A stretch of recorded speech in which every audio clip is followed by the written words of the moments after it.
The Prophet Muhammad told us that whoever builds a mosque for Allah, Allah will build for him a similar house in Jannah.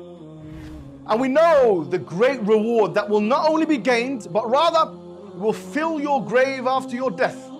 Whenever someone prays there, whenever someone gives shahada in the masjid, whenever someone learns something in the masjid, yes, that will be something that you'll have on your scale.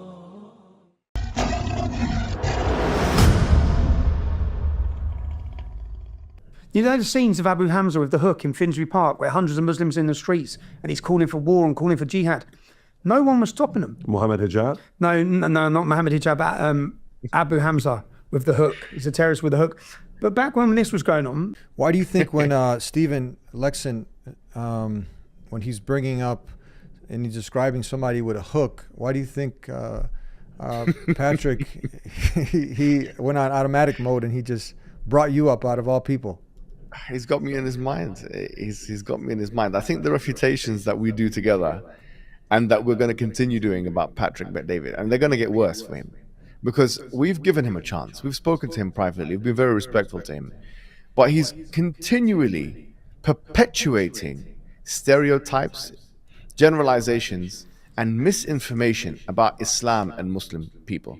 Recently, I saw a clip of his on Twitter where he was making these absurd and humiliating claims with such confidence.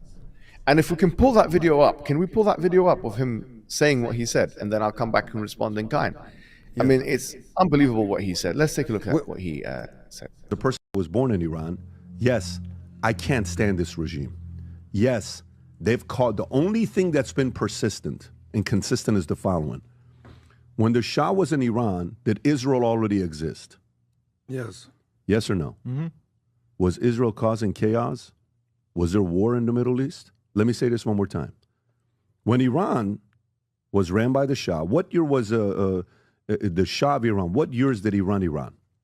53 through 79, I think. Okay, 53 is the oil consortium, so 54 is the oil consortium. 41 to 79. Oh, wow. Because he started at 21 years old, young man, right? 41 to 79. When did Israel become a nation? 48. Yeah. Okay, so check this out. Why is it that between 48 to 79, while the Shah was the king of Iran, running Iran, why is it for 31 years there is no major war in the Middle East? Why is that? So to the people that want to say it's all Israel's fault, how come there wasn't that in Iran for 31 years? I'm curious. Answer that question for me. And why is it from 79, when the mullahs, the Hezbollahs, the IRGC, all these guys, the Khomeinis, all of them took over, why has there been chaos in the Middle East in 79? Whose fault is that? America's been consistent.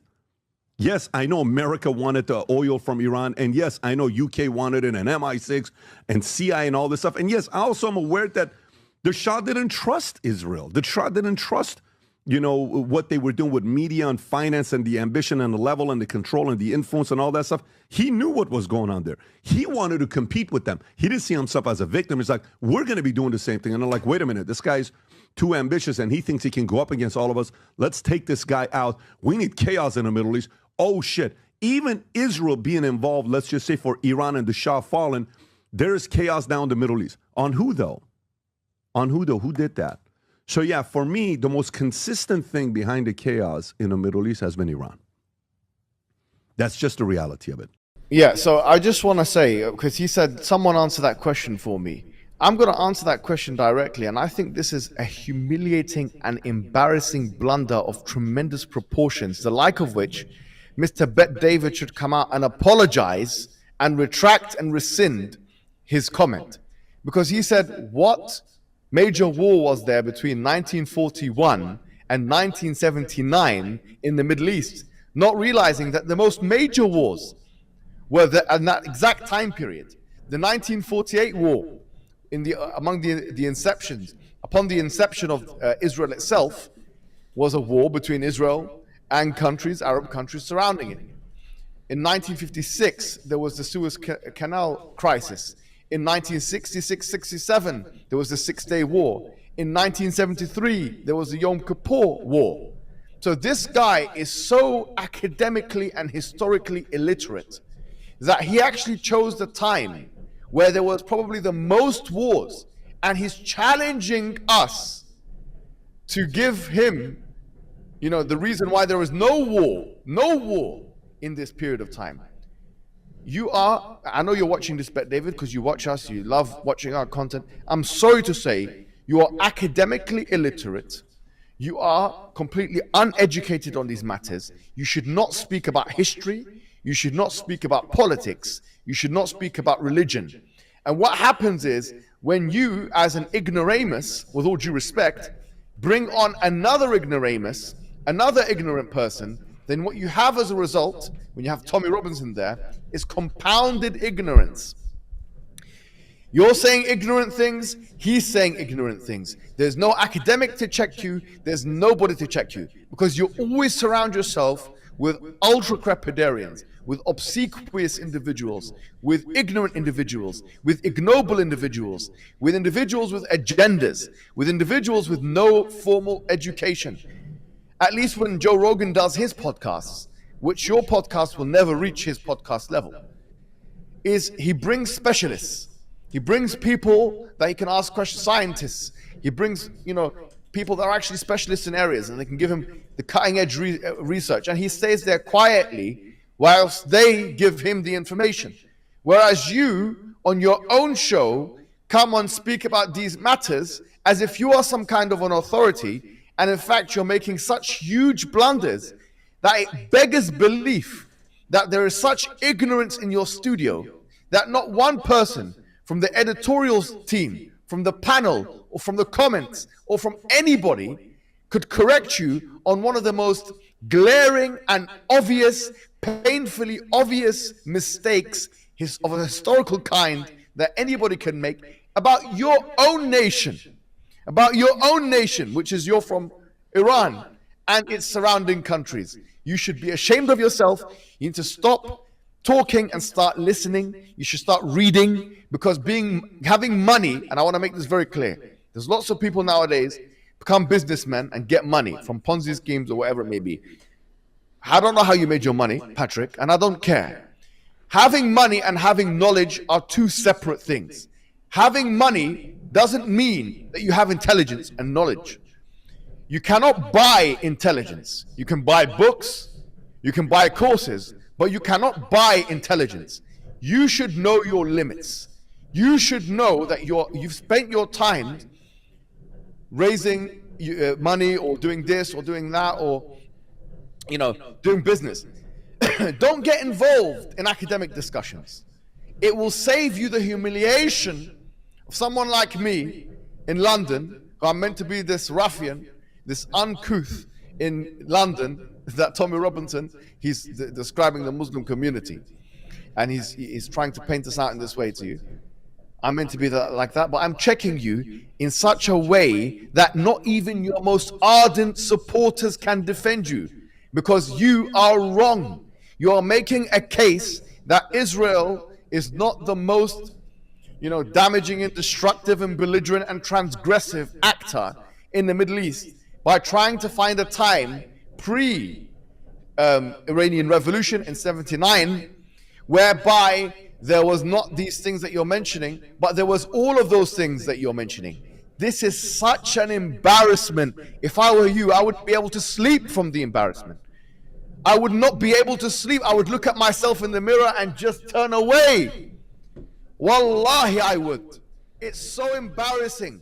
If I could somehow, using the millions I have, if I were you, I don't have millions myself, but if I were you, remove those videos where I'm talking rubbish and bringing ignoramuses, I would do it, because to spare myself the humiliation, the intellectual and academic humiliation of this.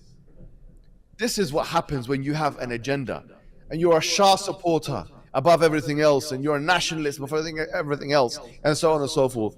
And you want to make a case, but you can't even make it because your brain cells can't aid you and help you.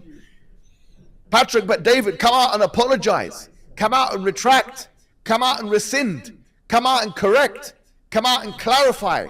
You should now say, I have a new policy on my show.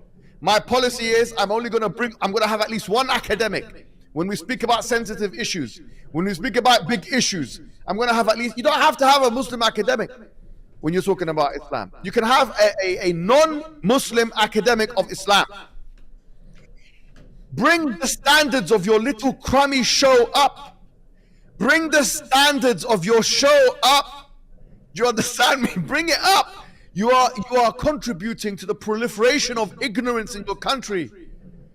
You are contributing to ignoramuses and chavs and hillbillies and rednecks not knowing where countries are on the map and this, that, and the other, and historical timelines having it all messed up. You are contributing to global ignorance. It's not about Islam or ideology or narrative. It's about academic credibility. You're missing that. You're lacking that. I would say, based on just that clip here, you should retire. You should say, I'm taking some time off a PBD podcast, this and that. I'm just going to do business. There's going to be a new guy that's going to be running this show, and they have you or me doing it. Because they need some professionals. They need some professionals, for God's sake. You know, we'll take the show, PBD show, to another level. We'll do something good with it. You have this ignoramus with him all the time called Adam. What has he done? What has he done? These guys, I'm going to put it because people don't know. Eddie is a high-level black belt in Brazilian Jiu-Jitsu. People don't know this. I remember going to Chicago a long time ago, and he was showing me some things. I was thinking, oh my God, this guy is not what he seemed. But let me put it in BJJ terms. These guys are not even white belts. Forget about it. They haven't even put on the gi. These guys are the most low-level. Okay, you're bringing people, and then they're speaking as if they're like, you know, Roger Gracie or Gordon Ryan. You're nothing. You honestly have done, you're not proven. Stop speaking about these matters. You're nothing. Yeah? Understand you're nothing. Humble yourself. Humble yourself. Humble yourself. It's time to humble yourself. That's it. You know, and this is the problem. Forget about narrative and this, that, and that. They need to humble themselves. That's what it comes down to. Because when you don't humble yourself, we're going to catch you as we have. We're going to catch you on your mistakes. And we're going to expose your mistakes. And your supporters will say, they'll tip your hat. They'll tip their hat to us. They'll tip their hat. And they'll say, yes, he's right. They'll say, even though we disagree with him on ideology, he's right. You're ignorant. You should not be representing our interests. That's what they're going to say. Hey you, are you wasting your time on social media again? Your brothers and sisters in Islam Net from Norway are establishing a masjid, a dawah center. Establishing a masjid to convey the message of Islam is one of the best deeds a Muslim can do. There's a huge need for it in Norway. You know this and I know this. So that makes the reward even greater. So give generously and Allah Azza wa Jal will give you even more.